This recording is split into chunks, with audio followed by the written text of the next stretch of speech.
Olá, pessoal, boa noite.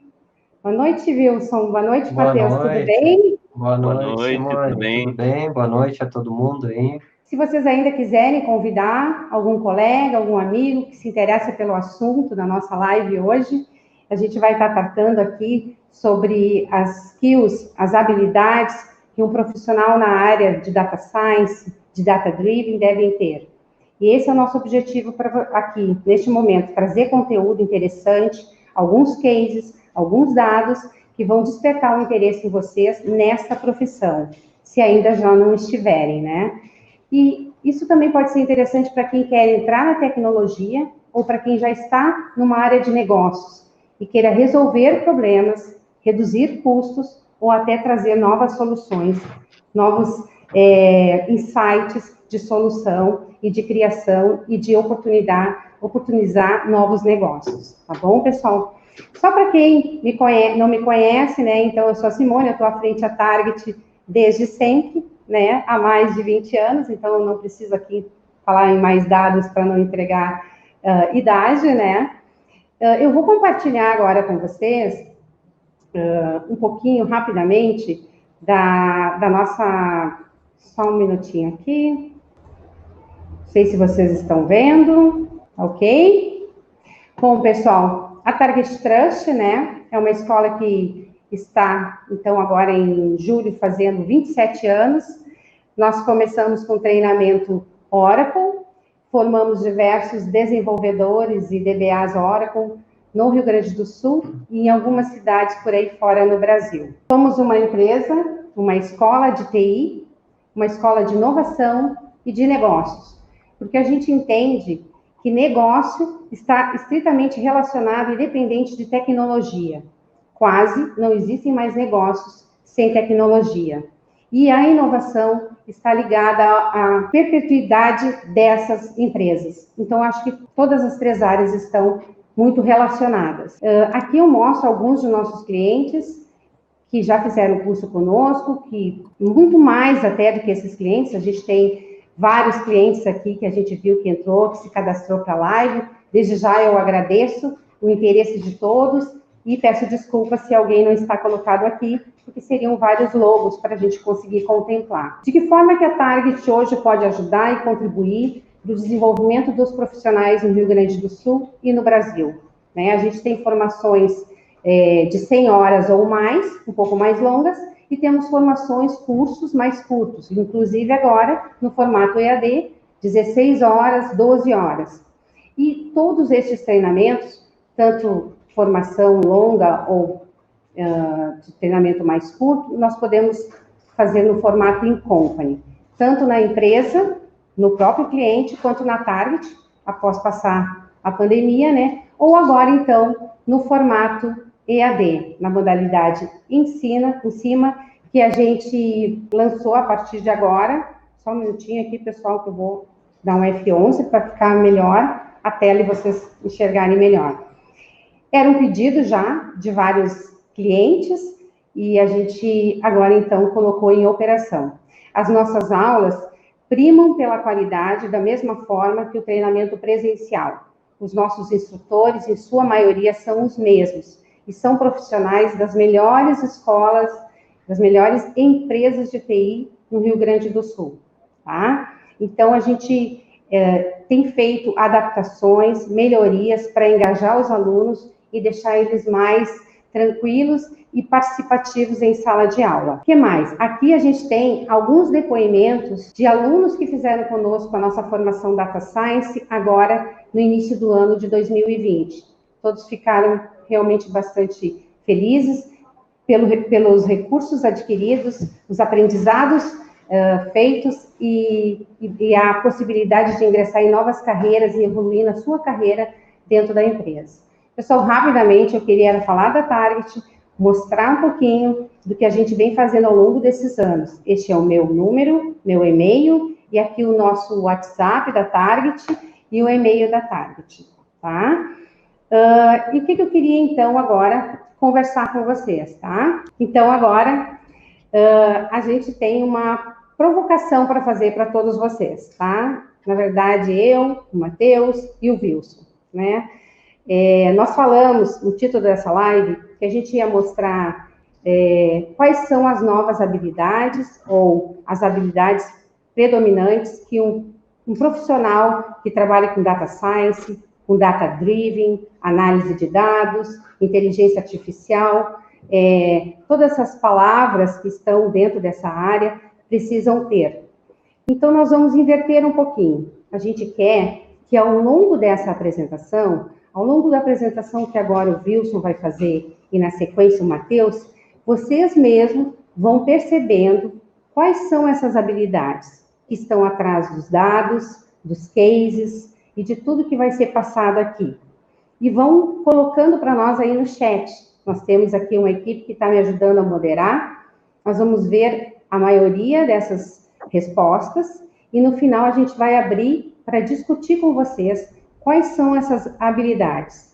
Não esqueçam que além de hard, as técnicas, tem também as soft skills, as comportamentais, também muito importantes e relevantes para o sucesso nessa área, neste mercado. Tá ok? E a nossa apresentação, então, agora eu vou passar para o Wilson, vai levar uns 20 minutos, o Matheus, mais uns 20 minutos, né? E a gente vai abrir em torno de 15 minutos, 20 no máximo, e a nossa ideia é terminar em 1 hora, tá? E no final, a gente vai falar da nossa formação Data Science no formato EAD, né? As duas que a gente teve agora foram no formato presencial, terminamos de forma remota, também EAD, o último curso Machine Learning, que terminou ontem, só que essa agora é toda no formato EAD. Nós vamos usar o Google Meet, será ao vivo, o material será compartilhado, e no final a gente vai falar de uma promoção, de um valor bem atraente, não percam, além de vários benefícios que a gente vai estar ofertando e disponibilizando para vocês. Quem tiver interesse, fique até o final. Acho que se você veio até aqui agora, você já mostrou uma atitude de querer mudar, de querer conhecer mais e de seguir em frente. E o que a gente pode aproveitar, infelizmente, diante dessa pandemia, é se aproveitar, se atualizar, ir em frente e mudar a sua carreira. Tá bom, pessoal? Agora eu vou passar, então, para o Wilson. Em primeiro lugar, obrigado a Simone pelo convite, obrigado a todos pela presença hoje aqui na live, né? É sinônimo de prestígio para nós, a presença de vocês. Fica aqui meu muito obrigado, dentre os vários profissionais aí que a Simone tem à disposição para falar de diversos assuntos, né? Eu tive a honra de ser convidado aqui hoje, talvez mais por uma disponibilidade de horário, né? Mas muito obrigado, Simone, pelo convite. Mesmo. Tá bem?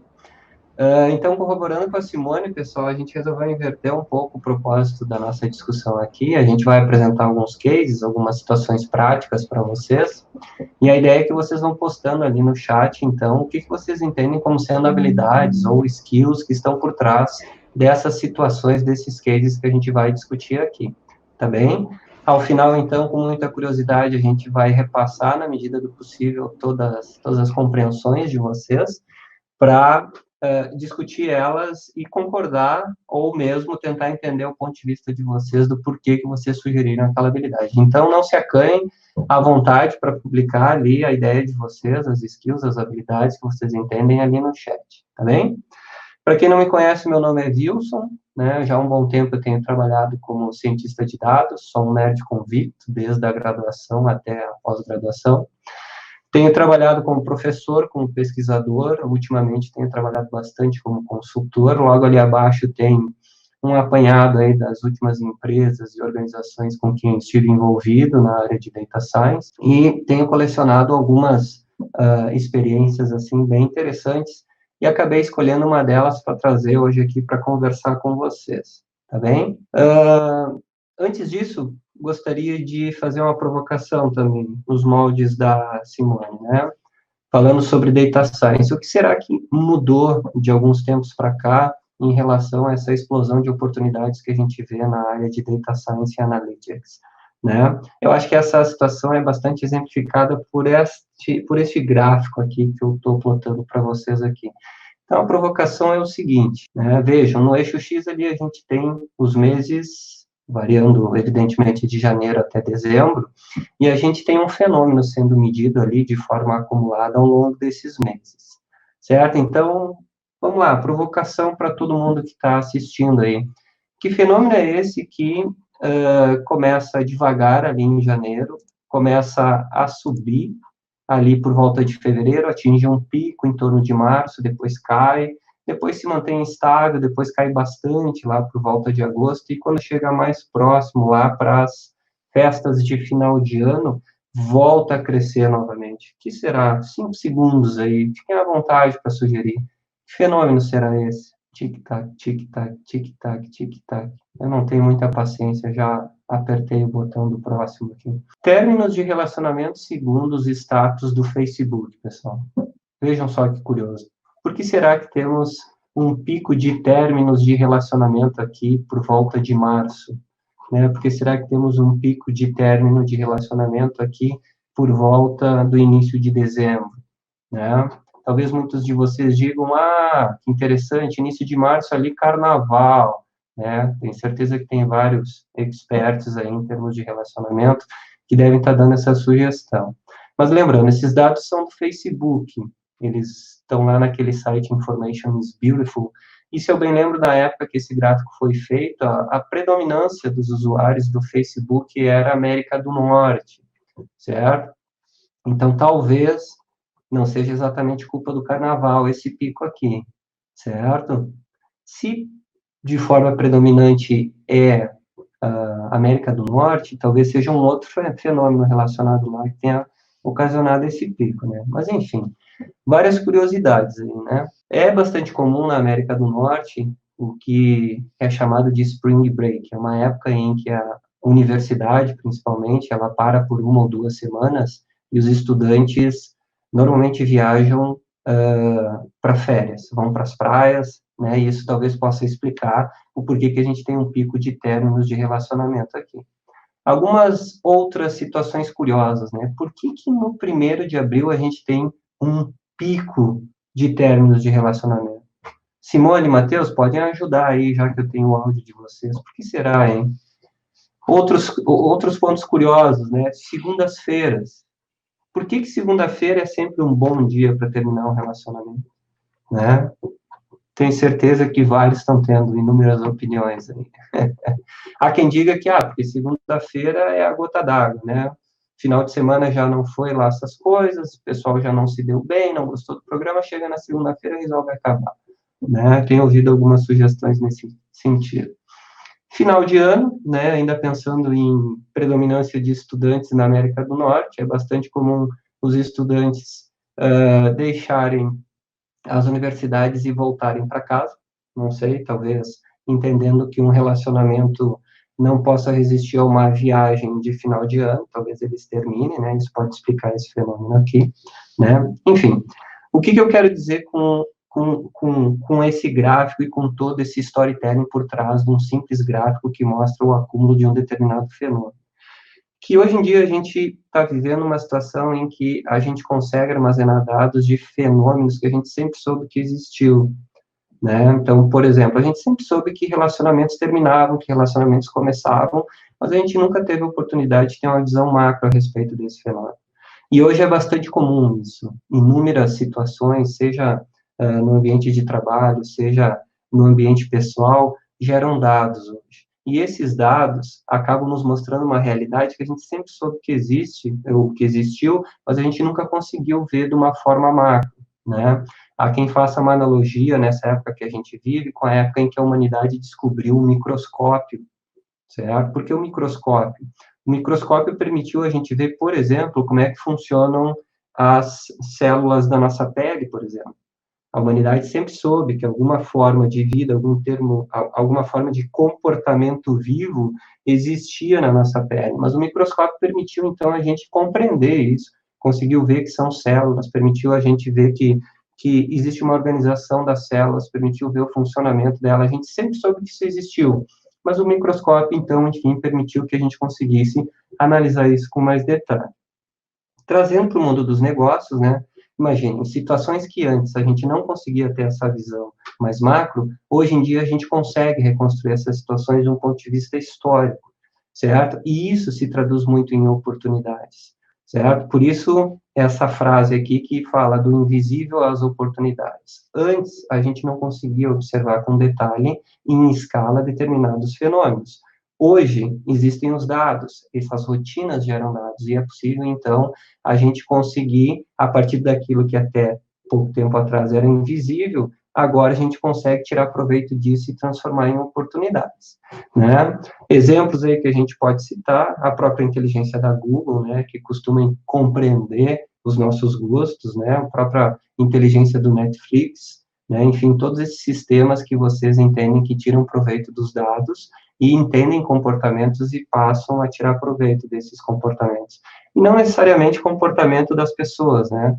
Hoje em dia a gente tem a área de internet das coisas que gera dados a respeito de fenômenos que antes a gente também não tinha dados para nos permitir a reconstrução deles num ponto de vista histórico.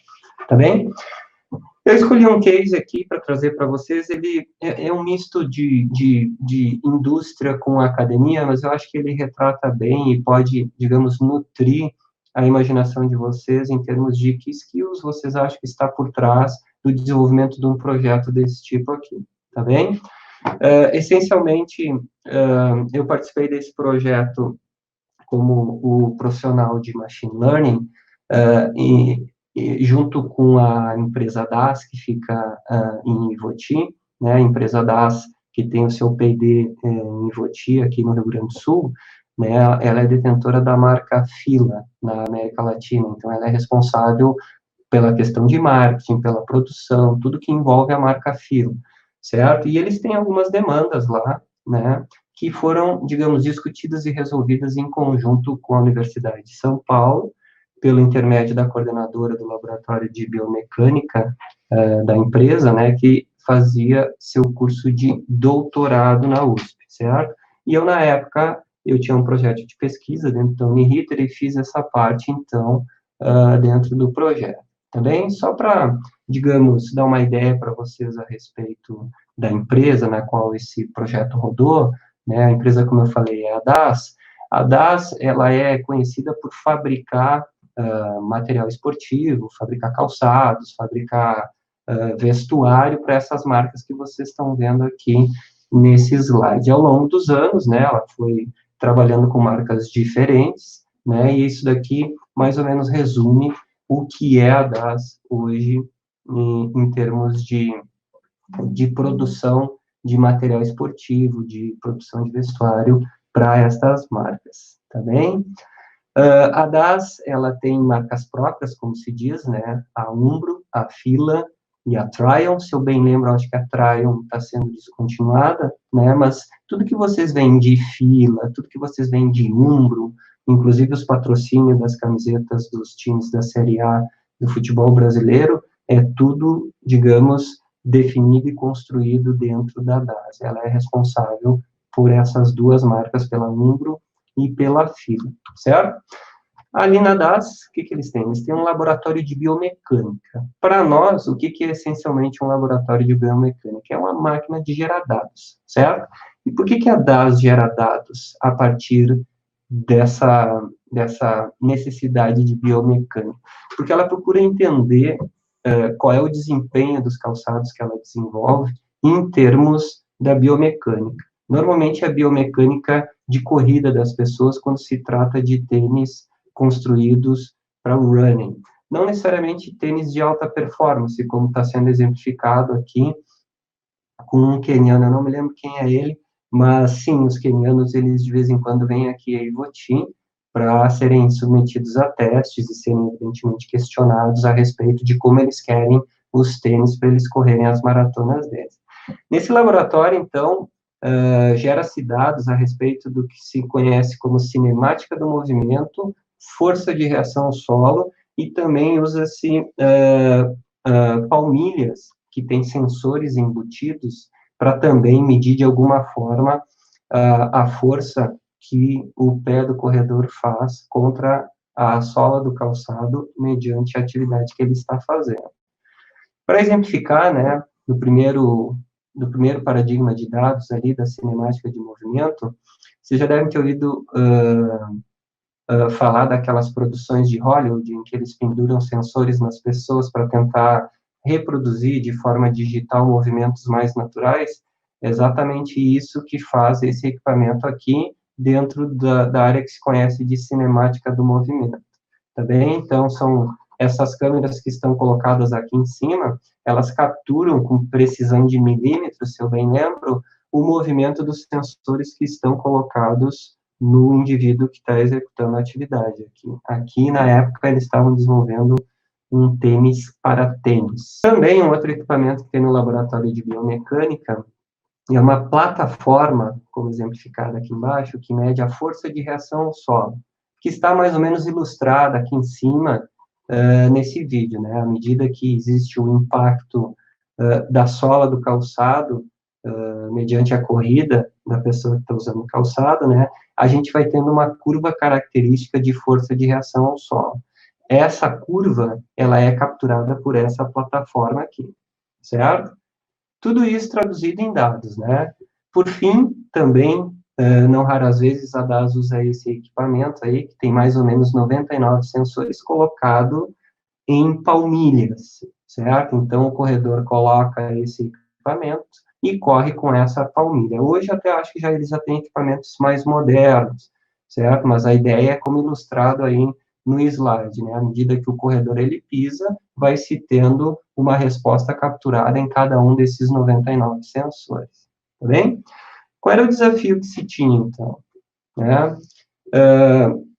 O objetivo era tentar avançar em termos da melhor construção do calçado, em termos de características do que se conhece do cabedal do calçado, e também da entressola do calçado, falando aqui de tênis de corrida, né?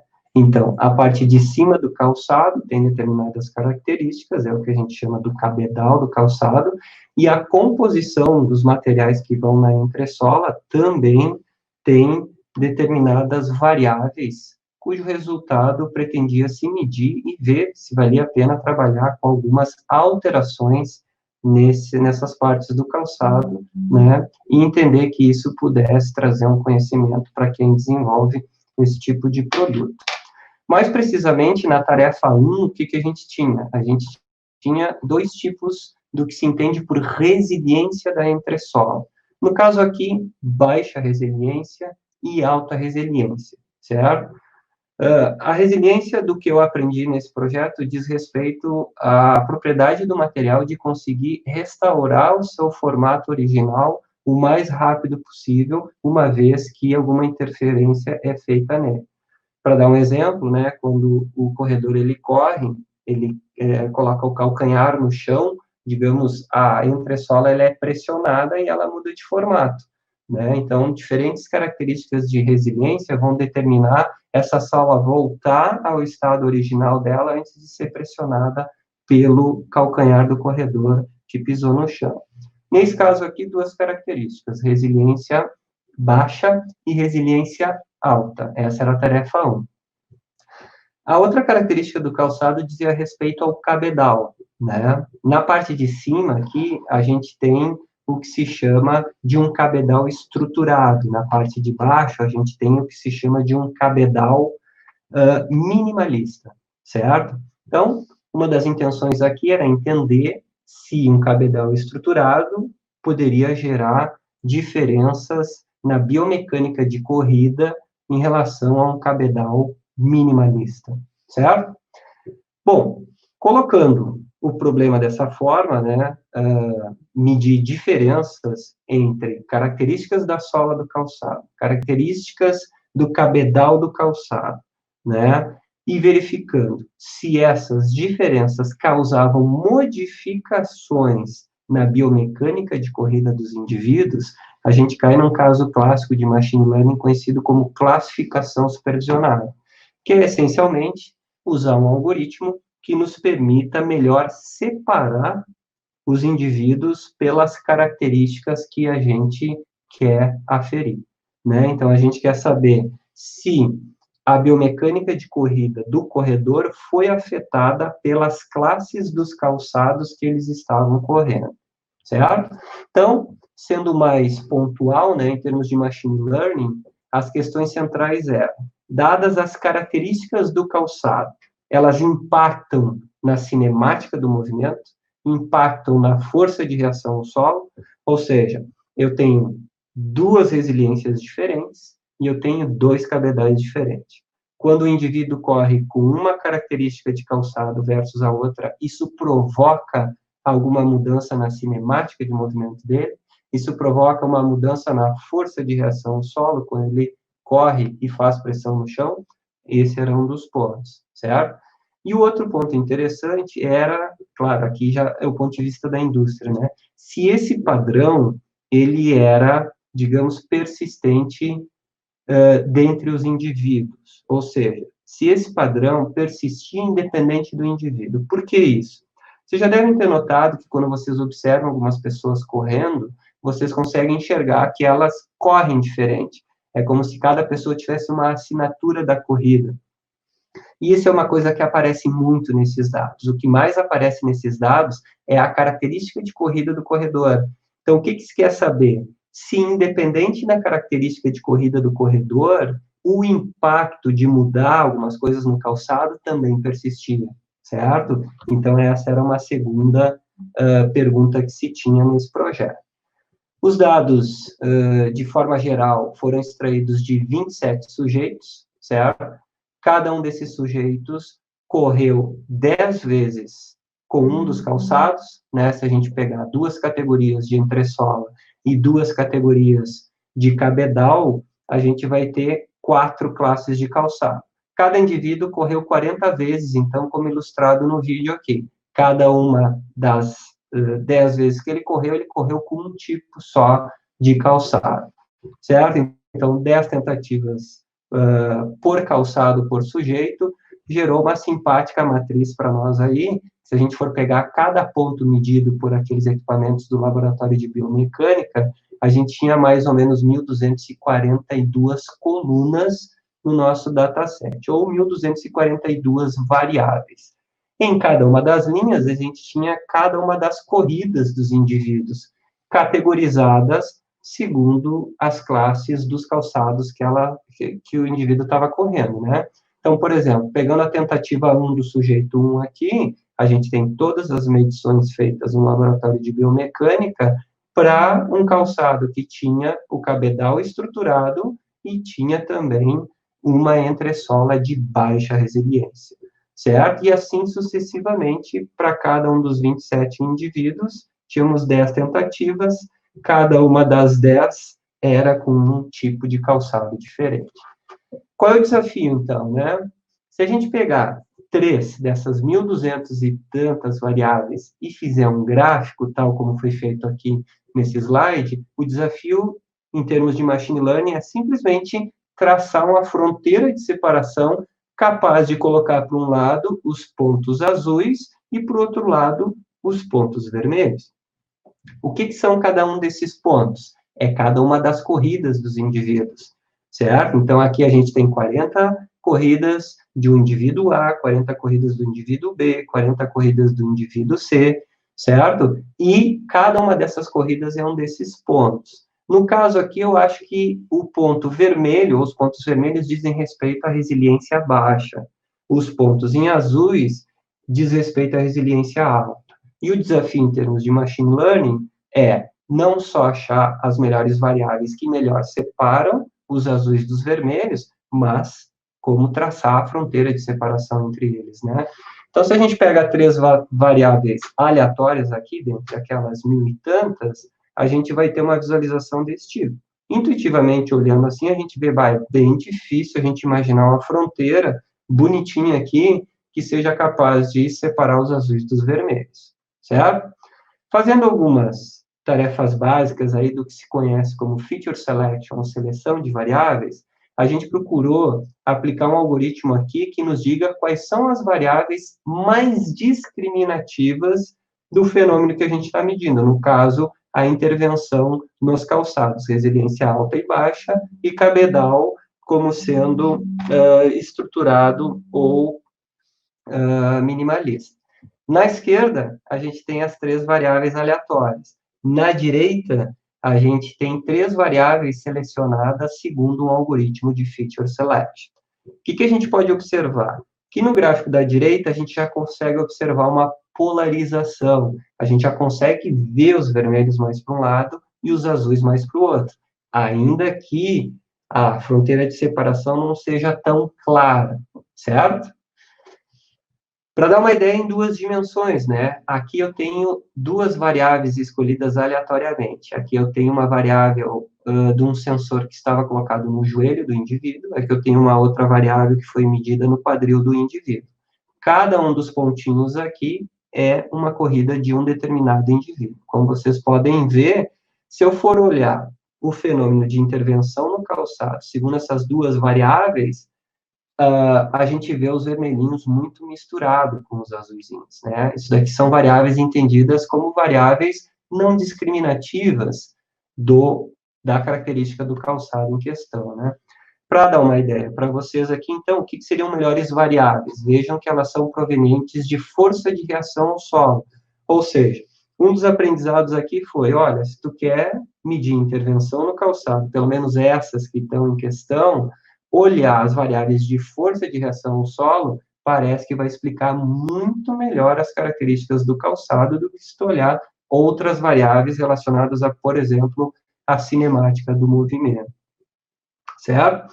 Aqui, só para dar uma ideia em termos de assertividade que a gente teve, né, essas 2 curvas aqui dizem respeito quando a gente mede a assertividade do nosso algoritmo classificador, quando a gente faz a classificação só com dados de um único indivíduo ou com todos os indivíduos. Qual é o objetivo aqui? Saber se a generalização é visível ou não. No eixo X aqui, a gente tem a quantidade de variáveis mais relevantes. Então, aqui, se eu pego só 25 variáveis das 1.242, eu consigo ter uma assertividade em torno de 73%, generalizando para todos os indivíduos. Agora, se eu olho só nas 40 tentativas de um único indivíduo, né, essa assertividade já sobe para 90%. Isso explica o quanto, por exemplo, a diferença de biomecânica de corrida das pessoas pode interferir na nossa tarefa de identificar a separabilidade dos indivíduos pela característica dos calçados que eles estão usando, né? E aí, insights, o que a gente tira isso, né, de um ponto de vista de resultado de algoritmo, onde é que a gente chega, né? Fazendo algumas conclusões, a gente percebeu que a gente chegou a alguns resultados interessantes numa área entendida como grupos funcionais. Um tópico quente aí de quem é da área de biomecânica, que procura exatamente mostrar que as pessoas têm assinaturas ao correr. Né? O que a gente consegue ver nesse gráfico aqui, segundo essas 3 variáveis que caracterizam os indivíduos? Todos esses pontinhos laranjas aqui são as corridas de um único indivíduo. Por que será que elas estão agrupadas nesse canto do espaço versus corridas de outros indivíduos que estão agrupadas nesse outro canto do espaço? Certo? Isso daí mostra, talvez, a existência dos tais dos grupos funcionais, que era, na época, um tópico de pesquisa de uma grande autoridade da área, um sujeito chamado Bennonig, um pesquisador canadense, que, ao ver o artigo, que foi um dos resultados desse projeto, além de a gente entregar resultado para a indústria, tinha um projeto de doutorado andando por trás, né? A gente publicou esse artigo, e talvez um dos resultados mais gratificantes aí é que o Bennonig, uma grande autoridade da área no mundo, né, abriu a caixinha de e-mail dele, após ler o artigo, mandou um e-mail para nós dizendo que ele tinha gostado muito do trabalho e que as conclusões do trabalho ajudavam ele a defender a teoria dos grupos funcionais que ele já vinha estudando, e posteriormente ele publicou alguns artigos mencionando ou defendendo a existência desses grupos funcionais. Falando um pouco de ferramenta, né, pessoal? Aqui a gente usou diversos tipos de recurso, né? Num primeiro momento a gente usa ferramentas chamadas low code, né? O Orange, por exemplo, é uma ferramenta em que a gente consegue usar todo o potencial desses algoritmos sem precisar escrever uma linha de código. Claro que tem que ter o conhecimento por trás da área de machine learning. Me desculpa que o meu Google ele está falando em voz alta aqui, certo? Outros desse tipo são o RapidMiner, o K9, né? O RapidMiner hoje ele é pago, o Orange é de graça, o K9 é de graça também. E quando a gente precisava de alguma customização, aí sim a gente partia para o Python, então, para desenvolver alguma adaptação nos dados, alguma sofisticação mais adequada ao nosso problema. Tá bem, pessoal? Obrigado aí, tá bem? Fico aí à disposição e, claro, a provocação fica para vocês no sentido de tudo isso que eu falei, o que vocês acham? O que são habilidades interessantes ou capacidades úteis a serem desenvolvidas para, digamos, trabalhar num projeto desse tipo? Tá bem? Lembrando, a gente não está falando só de capacidades técnicas, a gente fala de capacidades, daqui a pouco, de enxergar o problema, capacidade de modelar, entender se existe um dado ou não. Tá bem? Simone, contigo. Então, estou observando aqui que teve várias questões aqui bem interessantes, o pessoal colocou bastante informação bacana. Eu e o Matheus conseguimos acompanhar, né, Matheus? Então, coleta de dados, observação, investigação, né, filtragem de dados, conhecimento do negócio, que é realmente muito importante ali, por exemplo, quando tu fala das palmilhas, né, eu não entendo nada disso, então eu acho que tu precisa ter esse tempo, muitas vezes, de empresa para poder contribuir, né? Não só a questão técnica, mas a questão de conhecimento do negócio. Observa que, enquanto um profissional da área de Machine Learning e Data Science, a gente, não raras vezes, não conhece nada a respeito da área, né? E não por isso grandes consultorias no mundo, eles sugerem, como a McKinsey, né? Eles sugerem o que eles chamam de Data Science Academy, que é tu trazer o profissional da área de dados junto com o profissional que está acostumado a lidar com o fenômeno. Aquele profissional que lida dia a dia com aquele fenômeno, ninguém melhor que ele para, de repente, compreender determinados resultados que o algoritmo está trazendo e que, num primeiro momento, parece não ser compreensível, mas ele é um profissional que tem o conhecimento de causa e a interação dele com o profissional de dados, se não for o mesmo profissional, é o que se tem recomendado hoje em dia em termos de transformação digital ou mesmo introdução da inteligência artificial nas indústrias, nas empresas, né? Com certeza, eu acho que a junção dos dois papéis, dos dois perfis, é que vai fazer a diferença no desenvolvimento, na resolução do problema. Quer comentar alguma coisa, Matheus? Sim, eu estou olhando aqui também. O chat está bem interessante, o pessoal está percebendo as habilidades que a gente está engajando aqui na live, depois da apresentação do professor Wilson. E acho que está bem interessante. Agora eu vou passar uma outra visão desses problemas aí de analytics que a gente tem aqui. Até enquanto tu vai colocando aí, fazer um comentário que o Pedro, que é nosso, também outro instrutor que a gente tem, muito querido aqui, amado por todos os alunos, né? Ele patenteou, ele fez um comentário que a China patenteou no ano passado um projeto de segurança que identifica pessoas pela vibração causada pela caminhada delas no chão. Então, veja que interessante, isso tudo é dados, é informação e é machine learning. Muito obrigada pela contribuição, Pedro. Vai lá, Matheus, agora é contigo. Perfeito. Boa noite a todos. Então, eu queria agradecer o convite também, agradecer a Simone, agradecer o Wilson pelas dicas e ajudas que ele deu também na minha apresentação aqui. E queria agradecer a presença de todos que estão online aqui, dedicando um tempinho para, junto aqui com a gente, descobrir quais são as habilidades que um profissional moderno, como a gente está chamando, tem. E o que é o Analytics e a inteligência artificial que todo mundo vem dizendo. Para quem não me conhece, então, meu nome é Matheus Serpa, eu sou especialista em computação de alto desempenho, então, é High Performance Computing. Eu sou professor também de universidade e pesquisador, faço doutorado lá na URGS. A minha área de pesquisa, ela busca, então, acelerar as coisas. Então, por exemplo, a gente tem um algoritmo de machine learning, como os que resolvem os problemas que o professor Wilson comentou, eu vou lá e acelero eles. Outras coisas que eu faço também é trabalhar com a manipulação dos dados em si só. Então, a gente faz os nossos testes de desempenho a gente tem muito dado e a gente tem que retirar algo disso. Então, bom, a Petrobras, por exemplo, tem uma aplicação de geofísica lá deles, eles executaram em computadores diferentes, cada um vai ter um tempo diferente, vai ter um consumo energético diferente. A gente tenta decidir, a partir desses dados, qual que é a melhor supercomputador, qual a melhor arquitetura de computador que a Petrobras pode comprar no futuro, quando for lançada, sem ela poder testar, por exemplo. Então, tudo vai nessa linha do Analytics aqui e da inteligência artificial que a gente tem. Então, o que é o Analytics que todo mundo fala, né? Basicamente, a gente começa tendo um mundo real, onde a gente vive, e a gente tem muitos dados. Então, a primeira coisa que a gente vai fazer é coletar esses dados. Então, da onde vão vir esses dados? Pode vir de um site, eu tenho um site de e-commerce, e eu vendo roupas, calçados, jogos, computadores, entre outros, e eu estou monitorando cada acesso dos meus clientes. Eu sei quantos minutos cada um ficou em cada setor da minha loja virtual, por exemplo. Bom, eu sei que o Wilson ficou 10 minutos na área de esportes, o Matheus ficou 20 minutos na área de games e a Simone ficou na área de livros. Então, isso é um tipo de informação e eu vou estar obtendo esses dados. Depois eu tenho que fazer algum processamento inicial sobre eles. Tem que analisar, bom, será que isso é representativo? Quantos clientes eu tenho que ficaram na área de esportes?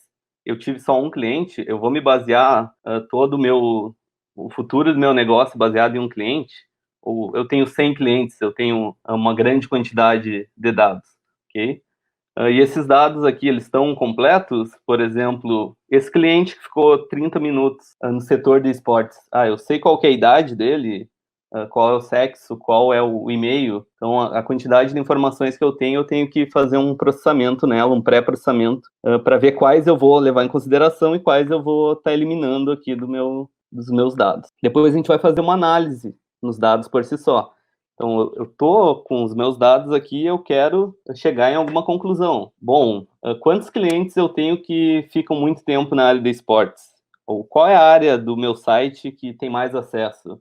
É na jogos, é esportes, livros, e por aí vai. E o que eu posso fazer com essa informação? Bom, eu posso pegar o e-mail de todo mundo que passa muito tempo no setor de esportes, e eu posso enviar um desconto para ele comprar um tênis, por exemplo. E assim por diante. Então, quando a gente faz essa exploração aqui, essa análise nos nossos dados, a gente pode chegar em algumas descobertas, tirar alguns insights, e em geral a gente vai fazer o quê? Ou fazer um relatório, ou fazer algum tipo de visualização com um gráfico, um mapa, e assim por diante, ok? Mas outra coisa que é interessante que eu posso fazer, nesse caso aqui, o que está sendo feito? Eu tenho os dados e eu, analista, estou avaliando o que está acontecendo e estou tomando algumas decisões.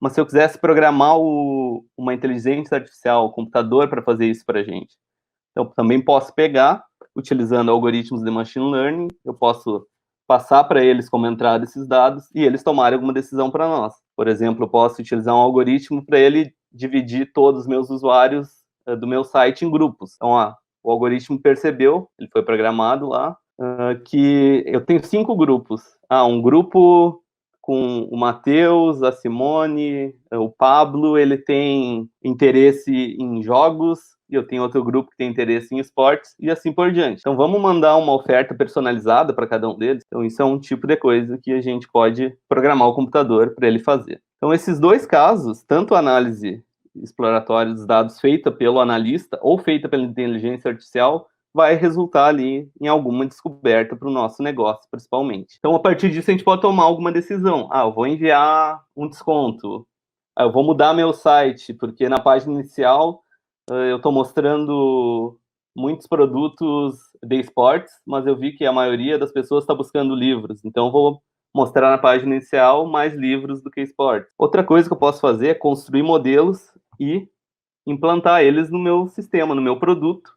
Para quê? Para após eu conseguir fazer isso tudo voltar lá para o meu mundo real. Então, agora eu analisei os dados, eu vi que os meus clientes, eles gostam mais de esporte, eu vou fazer de tanto em tantos dias, eu vou estar enviando uma promoção para eles. 50% de desconto se comprar 2 tênis, por exemplo, ok? E assim por diante. Então, a partir disso, quais seriam outras habilidades, além das habilidades que o professor Wilson já deixou ali para a gente? O que precisa um cientista de dados saber, ou alguém que trabalha com analítica? Uma das coisas é ter um grande interesse, uma curiosidade, né? Então, tem os dados. O que será que acontece de dia? Será que de dia eu tenho pessoas acessando mais tal página sobre esportes ou sobre livros, e assim por diante, ok? Então, aqui o que a gente tem é uma lista das linguagens de programação que são mais populares, segundo uma pesquisa utilizando métricas do Google. Então, qual linguagem de programação vocês acham que é mais popular? Será que é a linguagem C, C++, é Java, PHP?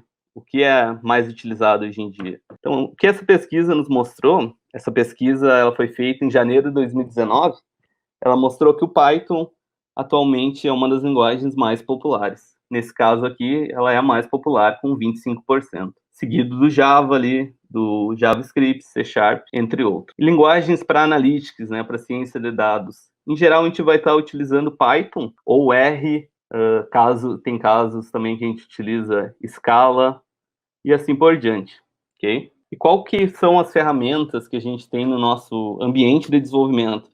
Então, eu quero começar a explorar algum dataset aqui, algum conjunto de dados. Que ferramentas eu posso estar utilizando para isso? Okay? Então, uma delas, que é muito famosa, é o Anaconda. Então, quando você vai fazer um programa lá para investigar algo sobre os dados, você pode utilizar o Anaconda para fazer o gerenciamento e instalação de pacotes. Então, eu preciso de um pacote para fazer gráfico. Você vai lá, usa o Anaconda e diz, eu preciso fazer um gráfico. Ele instala um pacote para gráfico. Agora eu preciso fazer um mapa. Você faz o comando da Anaconda e assim por diante. Então, existem também vários editores e IDEs onde a gente programa, onde a gente faz o código. Um deles, muito famoso, é o Jupyter Notebook. Então, lá a gente consegue fazer uma programação iterativa, que é uma forma bem interessante de resolver problemas. Isso na nossa máquina local. Agora, se a gente quer fazer algo na nuvem, a gente pode utilizar também o Google Colab. O Google Colab é basicamente um Jupyter Notebook, só que ele está rodando na nuvem lá do Google. Qual é a vantagem aqui? Aqui a gente pode voltar lá para a computação de alto desempenho. Então, eu vou ter muitos dados. Isso não vai ser rápido de processar. O que eu posso fazer? Utilizando essa nuvem aqui do Google, eles dão acesso a aceleradores, como GPUs. Então, posso treinar um modelo de machine learning, por exemplo, na GPU, utilizando o Google Colab. E quais são as bibliotecas Python que são famosas, as mais utilizadas quando a gente está falando de analytics? Então, aqui a gente tem o NumPy e o Pandas, são bibliotecas utilizadas para manipular os dados. Então, eu tenho um conjunto de dados, eu quero carregar ele aqui para o meu Python, como eu faço?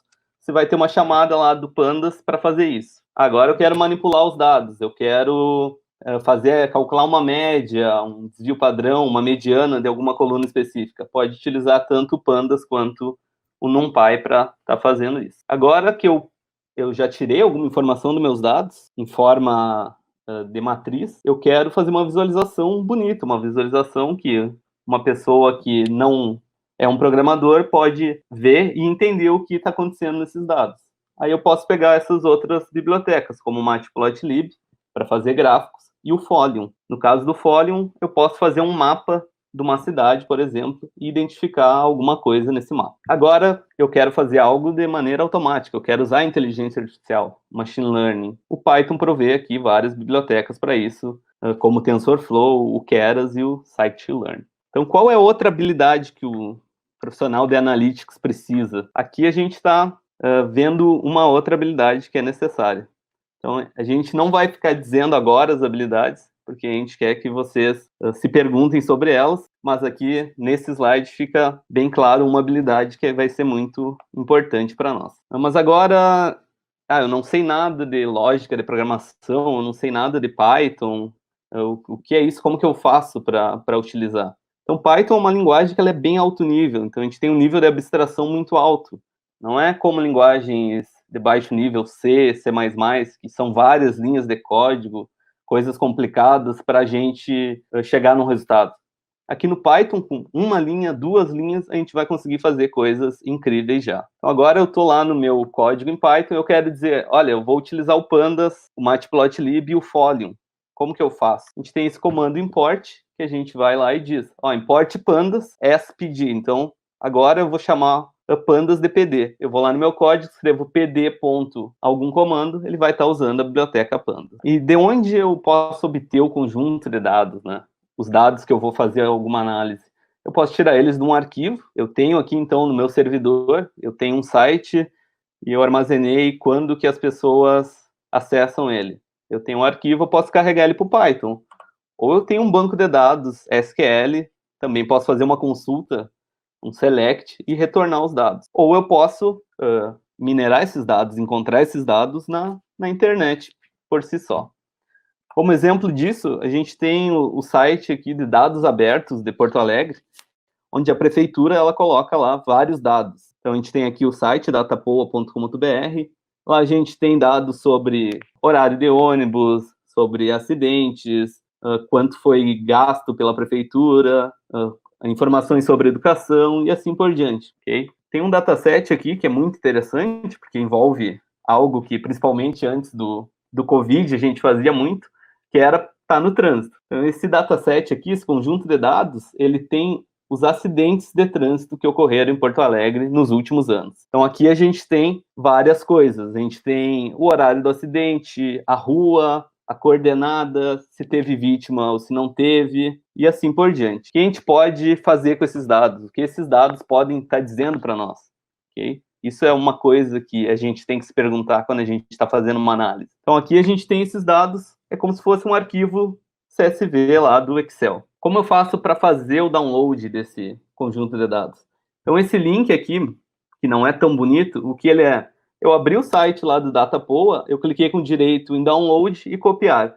Então, esse é o link onde o pessoal aqui da ProSemp em Porto Alegre armazenou esse conjunto de dados. Depois eu dou o comando aqui wget e fiz o download dele para o meu computador. Agora eu quero carregar esses dados no Python e mostrar um pedaço deles, uma porção deles na tela, para eu ver se funcionou, se carregou tudo certo. Então, como que eu posso fazer? Aqui eu tenho os dados, então, tenho data de extração, incidente, longitude, latitude, assim por diante. Eu posso fazer uma linha aqui, eu vou dar um read CSV, eu vou estar dizendo, ó, carrega os dados para o Python aqui para mim. Depois eu posso dar mais um comando, que é o nome de onde eu armazenei esses dados, e eu vou estar mostrando eles na tela, ok? Uma coisa que o analista, o cientista de dados, ele tem que estar fazendo todo o tempo é se perguntar o que os dados podem nos dizer. Eu tenho um conjunto de dados sobre acidentes, mas o que eles podem me dizer? Que informação, que insight, o que de relevante eu posso tirar deles? Não adianta a gente ter os dados e não saber o que fazer. Mas eu poderia me perguntar a partir desses dados, em qual horário eu tenho que sair de casa para evitar acidentes? O número de feridos nesses acidentes em Porto Alegre, ele está aumentando ou ele está diminuindo? Depois que a prefeitura fez uma alteração em determinada rua, o número de acidentes naquela rua, ele aumentou ou ele diminuiu? Então, a gente pode estar sempre nos questionando sobre esse tipo de coisa. Então, uma primeira pergunta aqui que eu me fiz, ao longo dos anos, o que aconteceu com os acidentes? Desde 2015, a gente tem dados nesse conjunto de dados, o número de acidentes, ele aumentou ao longo dos anos ou ele diminuiu? Se ele diminuiu, por que ele diminuiu? Foi feito algo pela prefeitura, fez alguma modificação? Então, esse gráfico aqui mostra no eixo X o ano e no Y a quantidade de acidentes com vítimas. Então, lá em 2015, a gente tinha um número 100 e ao longo dos anos a gente foi diminuindo ele. A gente pode ver 2016 diminuiu, 17 também, 17 para 18 diminuiu bastante. O que será que aconteceu, né? Em 2020, a curva diminui mais ainda. Então, qual é o motivo disso, né? A gente pode se perguntar. Um desses motivos é que a gente está em junho ainda, então a gente não tem dados de todo o ano. Pode ser que em dezembro ocorram mais acidentes, por algum motivo, que a gente tem que fazer uma análise nos dados para perceber. Mas lá no Python, qual a dificuldade de fazer esse gráfico? Como que eu faço ele? Então, eu posso pegar o meu dataset aqui e dizer que eu quero somar todos os acidentes que tiveram vítimas fatais e fazer o plot dele. Então, uma linha aqui lá no Python, a gente vai conseguir fazer esse gráfico aqui, certo? Outra coisa que é interessante é em qual rua a gente teve mais acidente, né? Aqui em Porto Alegre, a gente tem várias ruas que são bem grandes e movimentadas. Sertório, Ipiranga, Bento Gonçalves. Mas qual rua será que teve mais acidente, né? Nesse conjunto de dados ao longo de todos os anos? Será que foi lá na Sertório? Será que foi na Ipiranga? A gente pode pedir para os dados nos responderem isso, né? Então, aqui a gente tem as 5 avenidas com mais acidentes. Então, com mais acidentes é a Protásio, depois a Bento, Cis Brasil, Ipiranga e Sertório. Mas como a gente faz isso, né, lá no Python? A gente pode agrupar aqui os acidentes por local que aconteceu, somar os feridos e mostrar eles de forma ordenada. Então, eu tenho aqui as avenidas com mais acidentes, certo? Então, esses são exemplos de coisas que os dados podem nos dizer. Então, esse daqui é um mapa que mostra, mais ou menos, aqui o meu trajeto que eu fazia para ir para o trabalho lá no campus do Vale da URGS. Isso antes da pandemia, né? Então, eu moro perto aqui do shopping Praia de Belas, eu saio aqui pela Ipiranga, depois ou eu pego a Bento ali no hospital, ou eu pego lá no final da Ipiranga. Então, isso varia um pouco. Mas e se eu quisesse entender melhor onde estão ocorrendo os acidentes nesse meu trajeto aqui? Como eu poderia fazer isso? Será que os dados podem me dizer, bom, toma cuidado aqui, que no cruzamento da Ipiranga com a João Pessoa está tendo muito acidente. Então, eu vou redobrar minha atenção quando eu estiver passando por aqui, ok? Então, vamos ver quais partes desse trajeto tem mais acidentes. Então, isso aqui é um plot que eu fiz com um Folium, aquela biblioteca que eu falei de fazer mapas. Que eu posso ver aqui? Eu posso ver em cada um desses pontos azuis onde ocorreu um acidente com vítima, ou na rua Ipiranga, na Avenida Ipiranga, que é onde eu passo, ou na Avenida Bento Gonçalves, certo? O que eu posso ver aqui é que eu acho que eu não vou ir sempre pela Bento até a João Pessoa, porque tem mais acidente aqui do que na Ipiranga. Eu não esperava isso, esperava mais acidente na Ipiranga, ok? E como que eu faço isso? Então, essa biblioteca, o Folium, eu posso criar um mapa. Então, aqui eu tenho a criação do mapa, eu tenho que dizer as coordenadas. Como eu descubro as coordenadas? Abre o Google Maps, dá um clique e ele vai te dizer a coordenada daquele local. Então, eu pedi essas coordenadas aqui, depois eu pego os acidentes que ocorreram ou na Avenida Ipiranga ou na Avenida Bento Gonçalves. E eu, com a longitude e a latitude deles, eu consigo fazer esse plot, consigo adicionar eles aqui naquele mapa, ok? Então, agora deu um pouquinho mais de trabalho, deu, mas ainda foi simples. A gente tem 3 linhas aqui, a gente conseguiu fazer um mapa iterativo, eu consigo me mover naquele mapa ali, se eu quiser apresentar isso para um cliente, por exemplo, e eu consigo dizer onde ocorreram os acidentes. Também poderia mudar a cor dos pontinhos para dizer que tipo de acidente que foi. Foi atropelamento, foi choque, o que aconteceu, qual foi o horário do acidente, ok? E assim por diante. E a gente tem aqui o nosso Faça Você Mesmo. Então, quem tiver interesse, eu ouvi falar que o pessoal vai mandar por e-mail depois o link também, mas a gente tem esse Google Colab aqui, compartilhado.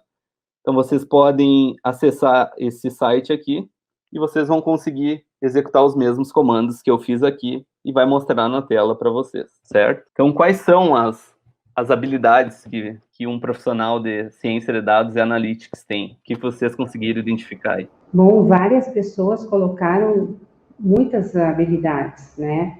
E, de fato, ficou bem dividido, assim, na apresentação do Wilson. Podem comentar, pessoal, se quiserem, né?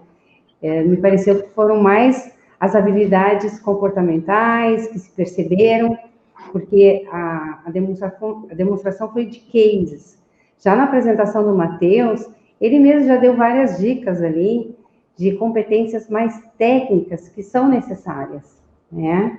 E todas as competências que foram sugeridas aqui, a gente anotou, e agora a gente pode fazer, e eu vou citar as principais, e aí, Wilson e Matheus, vocês me digam se estão corretas, quão importantes são e complementem. Pode ser? Claro. Então, vamos lá. Então, assim, a primeira que eu vi, assim, mais importante é observação, comparação e coleta de dados. Então, assim, foram algumas coisas que o pessoal comentou ali. O que vocês acham? Matheus, quer iniciar? Sim, então eu também estou lendo os comentários aqui no YouTube direto. O pessoal começou a falar de linguagem de programação agora. Aí virou religião. Virou religião já. Vamos começar a brigar ali, se é R, se é Python. Sim. Yeah. Não, e tem os defensores do Python, né? Obrigado, Pedro. Obrigado, Alisson. E tem os nossos instrutores de Java aqui, querendo dizer que Java é melhor, odeio o Python. Não faça isso.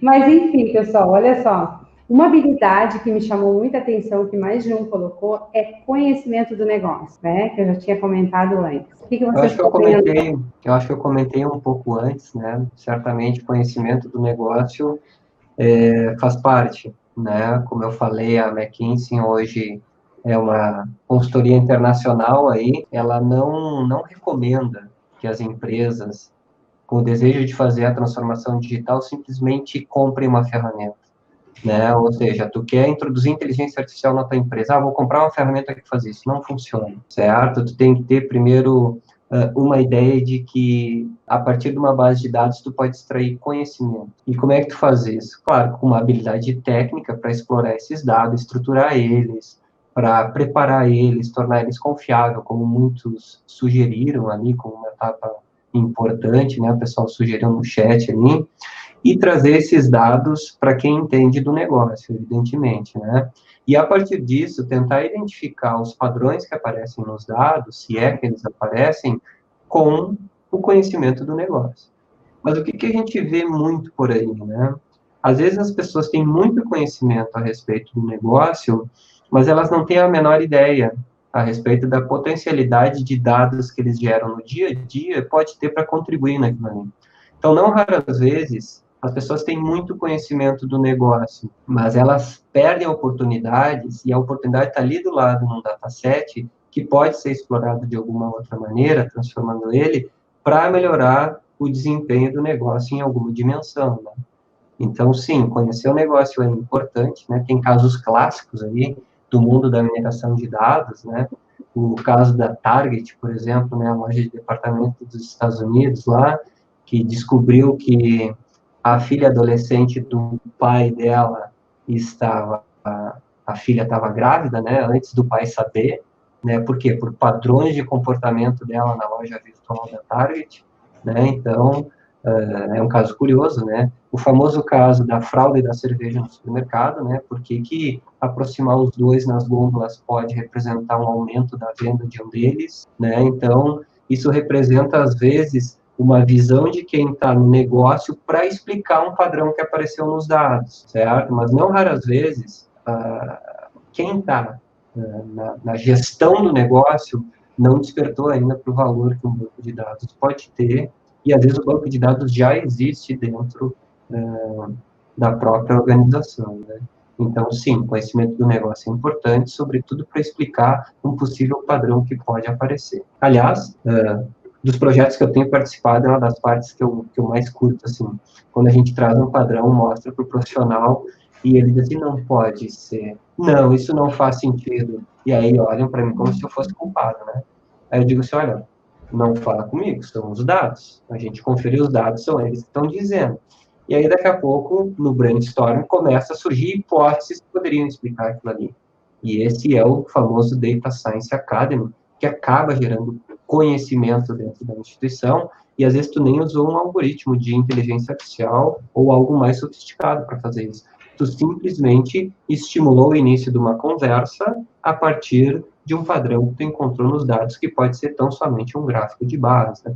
Então, Wilson, até teve uma questão assim de nosso instrutor, o Rafael, que disse assim, precisa ter conhecimento do negócio e ter competências técnicas. É possível tudo isso numa pessoa? Não é necessário que seja uma única pessoa. E aí, já outras pessoas responderam assim, trabalho em equipe, cooperação, comunicação. Então, acho que dentro do próprio debate já foi respondido, né, que sim, conhecimento do negócio é essencial. Se você tiver, isso é muito verdade. E tiver condições de evoluir na área, desculpa, Wilson, ótimo, mas caso não tenha, vamos trabalhar os dois juntos, não é isso, Wilson?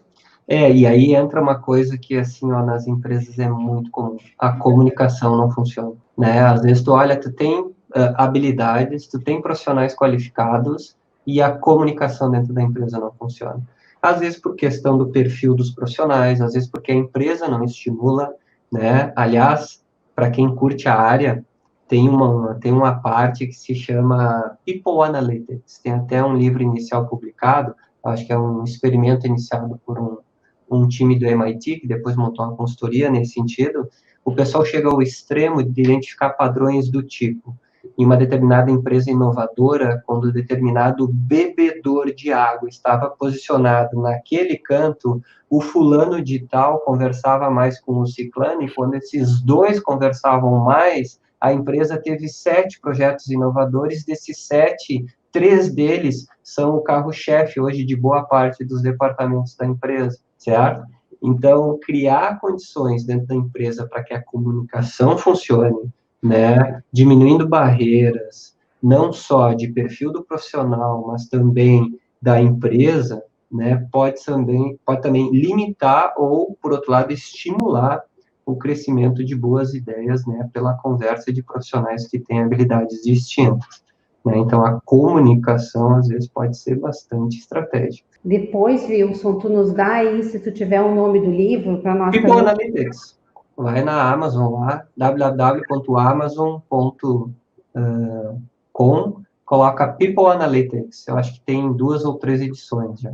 Tá. E é muito legal, porque eles usam um sensor no crachá, que no primeiro momento tu acha que é invasivo, mas não, ele fica só pegando padrões de localização e de som que as pessoas emitem, né? E aí é fantástico, assim, os resultados que eles encontram. É só para citar um caso extremo em que a comunicação e o padrão de comportamento dentro da empresa pode ser estratégico, né? Sim, até foi um comentário, vários comentários corroboram com essa afirmação, né? Teve um comentário aqui que diz que esse trabalho, além de exigir conhecimento técnico, né, e conhecimento do negócio, também precisa ter o lado humano envolvido. É necessário interagir com a empresa, observar os pontos e a geração de dados para uma inferência correta.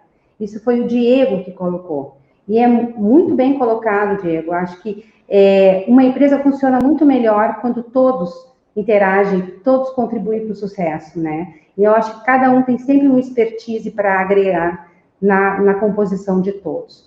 Pessoal, olha só, a gente tá super legal o chat, tem algumas perguntas que a gente quer responder, e tem também os skills que a gente quer elencar para vocês para concluir essa live. Só que a gente já está aí passadinho de 8 horas, então a gente acabou excedendo o tempo de vocês. Então, eu vou só demonstrar rapidinho aqui a nossa nova formação Data Science, qual seria o investimento para quem quer, então, seguir nessa carreira, e a gente responde aí a Luana, e teve um outro rapaz também que comentou, sim, não é um bicho de 7 cabeças a programação. Programação é ferramenta, todos temos condições de aprender. Quem ainda trabalha com economia, com estatística, tem isso mais afinado para poder evoluir. E Python, aí o próprio Girão respondeu ali, é uma ferramenta amigável. Então, assim, vale o investimento, é um aprimoramento que você vai dar na sua carreira, é muito legal. Deixa eu compartilhar aqui com vocês, então, rapidamente, a gente vai poder aqui ver um pouquinho sobre a nossa formação. É uma formação de 80 horas, tá? A mesma carga horária que a gente tem hoje no presencial. A gente tem um curso de lógica, então, é um curso para quem está iniciando na área, tá? É lógica e já vai ter Python. Na sequência, manipulação de dados com Python, onde aí vai aparecer várias daquelas ferramentas que o Matheus comentou. E por último, então, e não menos importante, o Machine Learning ministrado pelo Wilson. Os 2 primeiros cursos serão ministrados pelo Matheus. Serão segundas, quartas e quintas, 3 horas por noite, 3 dias por semana. Vai levar da metade do mês, agora dia 15 de junho, até dia 22 de julho, vai levar mais ou menos um mês, e o outro curso começa no final de julho e vai até o final de agosto, porque serão 2 dias na semana. A gente percebeu que fazendo intercalado, os alunos têm condições de estudar e ainda tendo fim de semana, podem fazer os exercícios e trazer as dúvidas para a semana seguinte. Essa é a minha dica para hoje, tá, pessoal? Não percam, tem o QR Code aí, mas amanhã também a gente vai estar mandando um e-mail com o resumo da live, o material dos instrutores para vocês olharem se quiserem, e mais as informações do nosso treinamento. Além disso, a gente tem o certificado digital, que é possível colocar no LinkedIn, a gente tem acesso mútuo e tem alerta de oportunidades para quem quer entrar na área. Hoje, se vocês entrarem lá no LinkedIn e procurarem por vagas em Data Science, vocês vão ver quantas pessoas estão sendo procuradas com as skills que a gente comentou aqui durante a live. Eu vou, então, agora passar para as perguntas. Vou passar o acesso aqui para o Matheus e para o Wilson e vamos dividir aí algumas questões que foram levantadas, mas antes vamos concluir, então, os skills que a gente chegou à conclusão. Eu estava até respondendo umas aqui no chat, tem várias perguntas bem interessantes. Eu também respondi algumas. O que a gente não conseguir responder agora, eu acho que a gente consegue responder depois, será, Simone e Felipe? Né, eu passei os olhos aqui, eu vi que talvez a gente não consiga responder todas. Deixa eu fazer uma aqui para a Luana, ó. Vamos ver se vocês me ajudam, tá? A Luana é doutoranda em economia e tem interesse por essa área de ciência de dados. Será que vale a pena investir em estudo de ciência de dados, mesmo não tendo conhecimento em programação? Posso responder? Gosto. O Ricardo, assim como a Luana, ele também se interessa, mas ele tem receio com linguagem de programação. Sou engenheiro, gosto muito de construir painéis em Excel e Power BI. Como perco medo dessa linguagem toda? Vou deixar você responder. Tá, eu começo, Matheus, tá? Eu fico me coçando aqui. Eu vejo de duas formas, né? O Matheus provavelmente vai complementar. Observem que o Python, ele já é um tipo de linguagem de programação muito orientada à biblioteca, certo? Então, por mais que a lógica de programação seja sempre muito útil, é muito tranquilo, daqui a pouco vocês só aprenderem a chamar bibliotecas no Python, né, e já construir coisas que tragam resultado, certo? Cada vez mais linguagens de programação que fazem uso de funcionalidades, de data science ou qualquer outra, de redes, né, elas estão empacotando os seus serviços. Então, cada vez mais a gente consegue chamar biblioteca, certo? Para quem não gostaria de ir ao Python, ali na minha fala eu sugeri algumas plataformas conhecidas como low code, Orange Data Mining, RapidMiner, K9, algumas pagas como Alteryx. Todas essas plataformas têm todo o poderio desses algoritmos de inteligência artificial disponíveis ali como um cardápio. E como é que tu monta um processo de processamento de dados aí? Colocando esses algoritmos como caixinhas e ligando elas. Claro que cada caixinha tem uma parametrização, mas não é programação. Ali tu faz muita coisa sem escrever uma linha de código.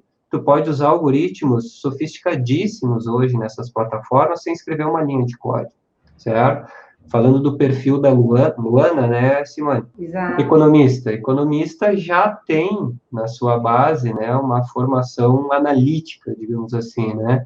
É um perfil muito, muito buscado hoje aí no mundo de ciência de dados. Se tu for pegar, em essência, um cientista de dados, um estatístico, por exemplo, um economista, ele está para lá de qualificado para a área de data science, né? Vai depender da maturidade dos projetos de data science dentro de uma empresa, né? Se pegar, por exemplo, aí um Magazine Luiza, que é um case nacional, eles já separam muito bem em 6, pelo menos 6 da última vez que eu vi uma palestra do Cassiano, 6 profissionais bem distintos, né? Tem o profissional de analista de dados de entrada, tem o profissional que é o cientista de dados. Esse profissional, ele fica testando parametrização, ele fica testando modelos, certo? Ele não precisa necessariamente ser um programador. Normalmente, o que demanda programação são profissionais mais da parte de engenharia de dados, certo? Claro, quando tu vai trabalhar com construção de sistemas, tu pode ter um engenheiro de machine learning também, que é um outro papel que pode colocar em produção aquele modelo que o cientista de dados produziu, mas não requer necessariamente que o cientista de dados tenha chegado à conclusão a respeito do melhor modelo escrevendo linhas de código, certo? Então, acho que são duas dimensões, assim, não tenham medo de linguagens de programação que têm o propósito de ser data-driven, porque cada vez mais elas são orientadas à biblioteca, né? É ler documentação e saber como usa a biblioteca, né? E, por outro lado, tem esses ambientes que não demandam programação, que dá para fazer misérias, assim. Aquele projeto da fila ali que eu demonstrei para vocês, eu acho que foram escritas, sei lá, 15 linhas de código. O resto tudo foi construído dentro daquelas plataformas de low code. Tá certo. Obrigada, Wilson. Tá respondido, pessoal. Não tenham receio de programação. Programação é uma ferramenta que já se fala, então, inclusive, em ter escolas iniciais, né? Para que crianças já comecem a entender como os algoritmos trabalham. E a própria formação, né, Simone? A formação, ela começa do início, ela é completa, e a formação que a Target está oferecendo começa pela lógica de programação, então... Exatamente, foi o que eu disse ali no início. Uhum. Eu vou fazer uma pergunta agora para o Matheus, tá? O Luiz Felipe Silva, ele perguntou se consegue extrair os dados e processá-los em tempo real com analítica. Sim, tem várias perguntas bem interessantes aqui. Estou respondendo elas. Só para complementar o que o Wilson acabou de citar, a gente não precisa ter o medo da linguagem de programação, né? A gente tem vários níveis de abstração, como ele mesmo citou. Tudo depende do que a gente quer. Por exemplo... você quer fazer um código muito rápido, muito otimizado para alguma aplicação muito específica. Talvez vai precisar de uma linguagem de programação baixo nível, como C, por exemplo. Mas aqui no Analytics, em geral, a gente vai usar o quê? Vai usar Python, que como a gente viu aqui nos meus exemplos, é bem simples de se utilizar. Ou vai utilizar R também, que o pessoal está comentando lá no YouTube. Então, eu mesmo... gosto muito de R, utilizo bastante, principalmente o ggplot para fazer os gráficos, então dá para utilizar também. Foi uma pergunta do Jorge, ele perguntou se dá para mesclar com R. Isso dá, com certeza dá para mesclar, dá para fazer uma análise inicial no Python, por exemplo, e se você tem mais conhecimento em R para fazer os plots, você passa esses dados lá para o R e faz os plots lá, ou vice-versa. A gente também tem outras perguntas aqui sobre... o curso, né, se a gente vai ver algo de algoritmos, estruturas de dados, coisas mais específicas, isso a gente vai ver um pouco também no curso de lógica de programação. A gente vai ver que não é nenhum bicho de 7 cabeças, né? Como o Wilson comentou. Do Manuel Garcia, né? Isso. E o Luiz Felipe também falou sobre utilizar o Analytics, né, e a inteligência artificial em dados que estão sendo gerados em tempo real, né? Então, isso é o que mais acontece, na verdade. Acredito que todas essas empresas que a gente conhece aí, famosas, Facebook, Google e empresas de varejo, americanas, Magazine Luiza, entre outras, elas estão alimentando as inteligências artificiais deles com esses dados aí em tempo real. Então, em tempo real, eles estão vendo, ó, o Matheus está aqui, nesse momento, entrou em esportes, ele clicou no tênis, ele ficou 10 minutos olhando o tênis e saiu da página. O que aconteceu que o Matheus não comprou? Eles podem fazer o quê? Vou enviar um desconto agora, vou abrir um pop-up, vou enviar um e-mail, vou aparecer um anúncio no Instagram, que é o que mais acontece, né? Então, isso é tudo com dados que estão sendo gerados e manipulados ali em tempo real, né? Tem mais uma pergunta aqui, essa é para o Wilson, tá? Obrigada, Matheus. Nada. É do Eduardo. Opa, muito boa stream. Fico feliz que tenha gostado, Eduardo. Obrigada. Como garanto que o que eu encontro nas minhas análises com o IA ou Machine Learning sejam realmente corretas? Isso é uma resposta que dá para olhar por um lado técnico, né? E dá para olhar para um lado mais de hipótese, né? A gente tem técnicas de validação, né, em que a gente tem como testar e chegar a números a respeito do desempenho que a gente está tendo em tarefas preditivas, por exemplo. Mas a grande hipótese que está por trás de tudo isso, né, que permeia aí desde da estatística até a área de machine learning, é a grande hipótese de que aquilo que tu estás observando sobre os dados que tu tem à disposição para treinar teu algoritmo vai se repetir no futuro, se tu está falando de uma tarefa preditiva, né? Então, os algoritmos, eles são muito bons em capturar padrões, certo? Então, tu põe um algoritmo para aprender um padrão em dados que tu já gerou, ou seja, dados que foram produzidos no passado. Para quê? Para que o algoritmo aprenda alguma coisa e tu consiga usar o aprendizado dele para alguma coisa que vai acontecer no presente e no futuro. Se o fenômeno não se repetir da mesma forma no presente e no futuro, como era durante o aprendizado do algoritmo, tudo cai por terra dentro da área de machine learning supervisionado, certo? Então, existe esse risco, sim, né? Vamos pensar em comportamento do mercado de ações pré-pandemia e durante a pandemia. O comportamento, ele é muito diferente. Será que a gente já teve um comportamento de bolsa de valores, de ativos na bolsa de valores em época de pandemia, que possa servir para treinar um algoritmo e ele ser capaz de entender comportamento dos ativos em época de pandemia? Talvez não, certo? Então, a grande hipótese que está por trás, e está sempre nesse risco, é que aquilo que está disponível para o algoritmo aprender vá se reproduzir depois no futuro, falando de tarefa preditiva, né? Então, essa hipótese não tem como verificar. O que a gente pode fazer é usar técnicas de validação em cima dos dados que a gente tem, em que parte a gente trabalha para capacitar o algoritmo e parte a gente esconde do algoritmo para mostrar para ele depois do aprendizado dele e ver o quanto ele está acertando dentro daquilo que a gente já tem como grau truth, certo? E para isso tem técnicas que são úteis nesse sentido. Obrigada, Wilson. Pessoal, olha só, já está tarde, 8h30 quase, o meu celular aqui está 20h30 exatamente agora, e todos, eu agradeço muito a participação de todos, mas já está ficando tarde e a gente também não quer segurar mais vocês, tá? Então, eu queria só reforçar com vocês, não percam essa oportunidade, a atitude de vocês estarem aqui já vendo sobre este assunto, se interessando, pensando na sua carreira, no seu futuro, já está fazendo a diferença. Então, não deixe passar essa oportunidade de fazer um treinamento que começa do lógica, tu vai ver o início, o Matheus é super didático, assim como o Pedro, que está aí na plateia e está nos ajudando. Temos diversos depoimentos, o pessoal gosta muito do treinamento e consegue aprender programação, consegue evoluir na área e consegue superar suas dificuldades, enfrentar seus medos e evoluir na sua carreira. Então, não perca essa oportunidade. Está aí a oferta.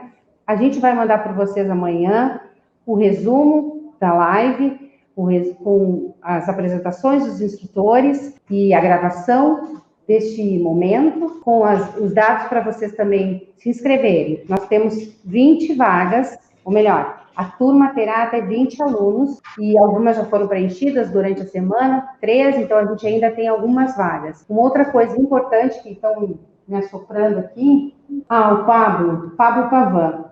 Acho que a parte mais difícil do processo é inferir o que os dados nos mostram. Mas a resposta, Pablo, é fazendo o curso aqui você consegue. Você vai aprender a entender e a fazer isso. E outra coisa que me sussurraram aqui é que aluno da Target é sempre aluno da Target. Então, tem mais 5% em cima dessa condição. Quando vocês amanhã conversarem conosco ou com a equipe de vendas, não esqueçam de falar isso caso você seja nosso aluno. E só agora, por último, não sei se a gente, Wilson, Matheus, o que vocês acham? Vamos fazer um resumo das principais skills que o pessoal todo comentou aqui? Pode ser? A gente já vinha comentando, né?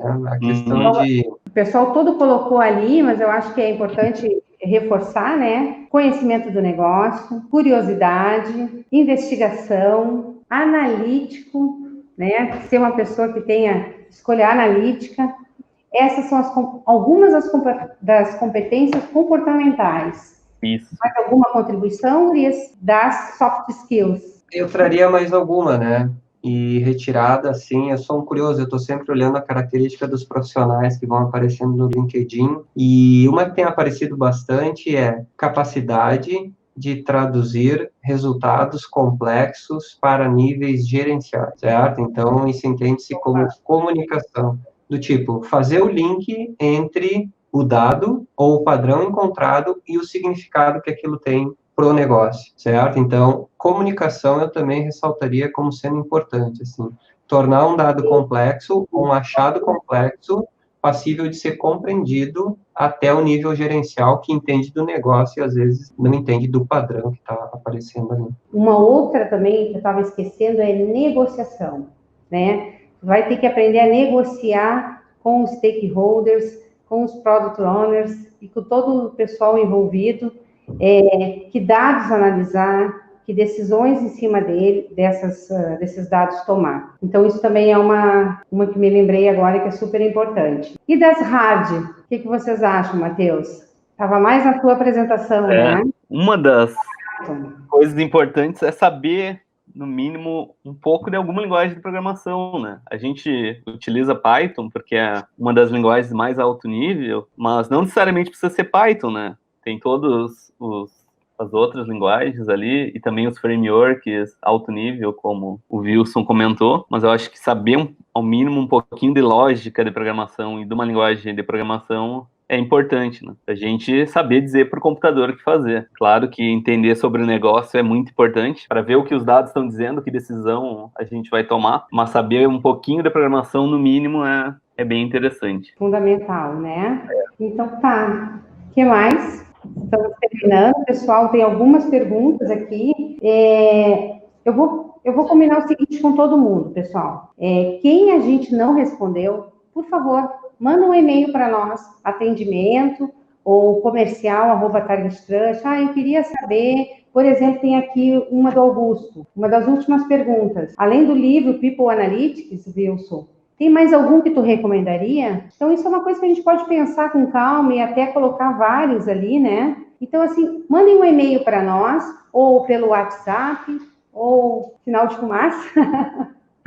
Nos sigam nas nossas redes, né? No LinkedIn, no Instagram, no Facebook. Podem postar as perguntas onde vocês acharem mais conveniente, e a gente, ao longo da próxima semana, a gente vai conversando com o Wilson, encaminhando para eles, para o Matheus, e eles vão poder contribuir com vocês, tirando as dúvidas de vocês. Independente de vocês contratarem ou não a formação, o intuito aqui era entregar para vocês conhecimento e ver até onde a gente pode ir com as nossas habilidades. Tá bom, pessoal? Então é isso. Acho tá que bom, então. A presença de todos, agradeço Wilson, Matheus, obrigado pela participação. Obrigado. Boa noite a todo mundo que está na live aí, e obrigado aí pelo prestígio, pela atenção. Também agradeço, obrigado a todos. Qualquer dúvida pode procurar a gente lá no LinkedIn, que a gente responde todo mundo.